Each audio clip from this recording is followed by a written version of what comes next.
ನಾನೊಂದು ಮುಖ್ಯವಾದ ವಿಷಯ ಹೇಳಕ್ಕೆ ಇಷ್ಟಪಡ್ತೀನಿ ಅಂದ್ರೆ ಈಗ ಹೇಳ್ರಪ್ಪ.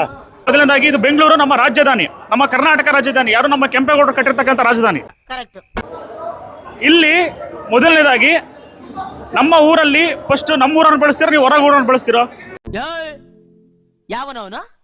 ಇಲ್ಲಿ ಕಾರ್ಖಾನೆಗಳಾಗಿರ್ಬೋದು, ಫ್ಯಾಕ್ಟ್ರಿಗಳಾಗಿರ್ಬೋದು, ಕಂಪ್ನಿಗಳಾಗಿರ್ಬೋದು, ಮೊದಲನೇ ಆದ್ಯತೆ ಸ್ಥಳೀಯ ವ್ಯಕ್ತಿಗಳಿಗೆ ಅಂದ್ರೆ ನಮ್ಮ ಬೆಂಗಳೂರಿಗರಿಗೆ, ನಮ್ಮ ಕರ್ನಾಟಕದವರಿಗೆ ಮೊದಲನೇ ಆದ್ಯತೆ ಕೊಡಬೇಕು. ಅದೇ ರೀತಿ ನಮ್ಮ ಡಿ ಬಾಸು ಈಗ ಗೊತ್ತಾಯ್ತು ಅವರ ಯಾವ ಫಿಲಂ ಯಾವ್ದೇ ತಗೊಳ್ರಿ, ಹೊರ ರಾಜ್ಯದವ್ರು ಯಾರು ಜಾಸ್ತಿ ಇಲ್ಲ. ನೀವು ನೋಡ್ಕೊಂಬನ್ನಿ, ಈಗ ಈ ಡೆವಿಲ್ ನೋಡ್ ಬಂದಿವಿ ನಾವೀಗ. ಈ ಡೆವಿಲ್ ನಲ್ಲಿ ಪ್ರತಿಯೊಬ್ಬರು ನಮ್ಮ ಕನ್ನಡಿಗರೇ ಇದ್ದಾರೆ. ಅದಕ್ಕೋಸ್ಕರ ಡಿ ಬಾಸ್ ನಾವು ಬಿಡುಗಡೆ ಮಾಡ್ಬೇಕಂತ ನಾನು ಮನವಿ ಮಾಡ್ಕೊತೀನಿ ಸರ್ಕಾರಕ್ಕೆ. ಈ ಮಂಚ ಸುತ್ತಲೂ ಎಷ್ಟು ಜೊತೆ ಚಪ್ಪಲಿ ಹಾಕಿದೆ ಗೊತ್ತಲ್ಲ, ಅಷ್ಟು ಜೊತೆನೂ ಕಿತ್ತೋಗಂಗ್ ಹೊಡಿತೀನಿ. ದಯವಿಟ್ಟು ಅವರಿಂದ ಎಷ್ಟೋ ಜನ ಅನ್ನ ತಿಂತಿದ್ದಾರೆ. ಇವತ್ತು ಅವರಿಂದ ಕಾಂಗ್ರೆಸ್ ಸರ್ಕಾರ ನಡಿ ಸುಳಿ ಮಗನ ನಡಿ, ಬರೀ ಅಡ್ಡ ಬರ್ತೀವಿ. ಕೈವಾಡ ಇದೆ ಅಂತ ಓಪನ್ ಆಗಿ ಹೇಳ್ತಾ ಇದ್ದೀನಿ. ನಮ್ ದರ್ಶನ್ ಸರ್ನ ಆಚೆ ಬರ್ಲಿ, ದರ್ಶನ್ ಸರ್ ಬಂದ್ರೆ ನಮ್ಮನ್ನ ಅವ್ರೆಷ್ಟು ದಿನ ಒಳಗಡೆ ಇಟ್ರು ಇಲ್ಲಿ ಆಚೆ ಕಳ್ಸಿ, ನನ್ನ ಹೊರಗಡೆ ಕಳ್ಸಿ. ದರ್ಶನ್ ಬಾಸ್ ಫಿಲಂ ಬಿಟ್ರೆ ನೀವು ಬೇರೆ ಎಲ್ಲ ವೀರಗಳ ಫಿಲಂ ನೋಡ್ರಿ, ಅವ್ರು ಹೊರ ರಾಜ್ಯದ ವಿಲನ್ ಮೆಟೀರಿಯಲ್ ಆಗಿ ತಗೊಂತಾರೆ. ಅದೇ ಸಾಲಿ ನಮ್ಮ ಸೀರಿಯಲ್ ನಾವು ತಗೊಂಡಿದ್ದಾರೆ, ಕಾಮಿಡಿ ಕೆರಾಡಿ ಆಕ್ಟರ್ ತಗೊಂಡಿದ್ದಾರೆ, ಗಿಲ್ಲಿ ನಟ್ ಆಗಿರ್ಬೋದು, ಹುಲಿ ಕಾರ್ತಿಕ್ ಆಗಿರ್ಬೋದು. ಅದಕ್ಕೋಸ್ಕರ ದರ್ಶನ್ ಅವ್ರನ್ನ ಹೊರಗಡೆ ಬಿಟ್ಟು ಅವ್ರನ್ನ ಬೆಳೆಸಿದ್ರೆ ನೋ ವೇ.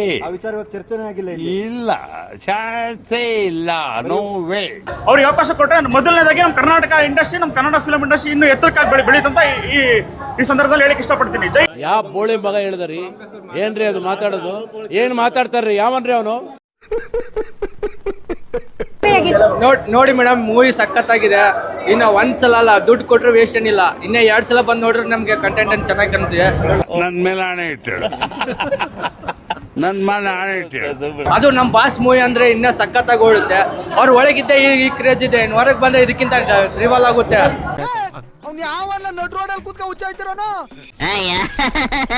ಅಂತ ಅವ್ರು ಹೊರಗೆ ಬರಕ್ಕೆ ಅವ್ರನ್ನ ಬಿಡ್ತಿಲ್ಲ ಅಂದ್ರೆ ಎಷ್ಟು ನಮ್ ಕಾನೂನು ಇದೆ ನೋಡಿ. ನಾವು ಕಾನೂನಿಗೆ ತಲೆ ಬಾಗ್ತೀವಿ. ಅದು ಐತೆ ಅಪರಾಧಿನಲ್ಲ, ಐತೆ ನಿರಪರಾಧಿನಲ್ಲ, ಯಾವ್ದು ತೋರಿಸ್ತಿಲ್ಲ. ಬರೀ ಅವ್ರ TRP ಗಾಗಿ ಅದೊಂದು ಇದನ್ನ ಯಾರಿಬ್ಬ ಫೋನು ಎಷ್ಟು ಕೊಟ್ಟೆ ಚೀಪಾಗಿ ಕೊಡ್ತಿಲ್ಲ, ಅದನ್ನ ಕೊಡ್ತಿಲ್ಲ, ದಿಮ್ ಕೇಳ್ತಾರೆ, ಅದನ್ನ ಕೇಳ್ತಾರೆ. ಎಲ್ಲ ಹೂವಗಳಿಗೆ ನಂಬಿಸಿದ್ದಾರೆ. ಯಾರು ಅವ್ರು ಕರೆಕ್ಟ್ ಆಗಿ ಅವ್ರ ನಿಜ ರೂಪನೇ ತೋರಿಸ್ತಿಲ್ಲ.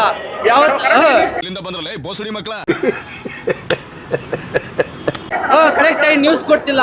ಯಾರ್ ನ್ಯೂಸ್ ಚಾನಲ್ ನಂಬಬೇಕು, ಯಾವ್ದು ನಂಬಾರ್ದು ಅಂತ ಅದೇ ಗೊತ್ತಿಲ್ಲ. ಏನೇನೋ ಹೇಳ್ತೀರಿ, ಏನೇನೋ ನಂಬುವಂಗ್ ಮಾಡ್ತೀರಾ. ಯಾವತ್ತೋ ಏನೋ ಹೇಳ್ತಾರೆ. ಅವ್ರು ಯಾವತ್ತಿದ್ರು ಮೊದ್ಲೇ ನಮ್ಮ ತಾಯಿ ಬಯಸ್ಕೊಂಡು ಆಮೇಲೆ ಬೇರೆ ತಾಯಿ ಪೂಜಿಸೋಣ ಅಂತ ಹೇಳ್ತಾರೆ. ನಿಮ್ಮ ಅಪ್ಪ ಅಮ್ಮ ನಿನ್ನದು ಏನು ಅಂತ ಹುಟ್ಟಿಸ್ಬಿಟ್ರು.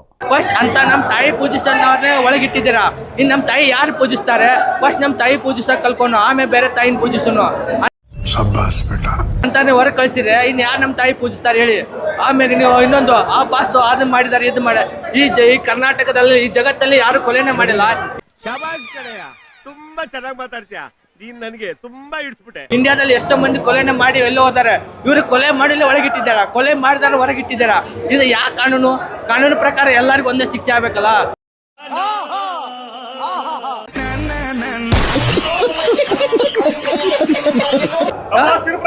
ನಿರಪರಾಧಿಂದಾರೆ ಒಳಗಿಟ್ಟಿದ್ದಾರ, ಕೊಲೆ ಮಾಡಿದಾರೆ ಹೊರಗಿಟ್ಟಿದ್ದಾರ.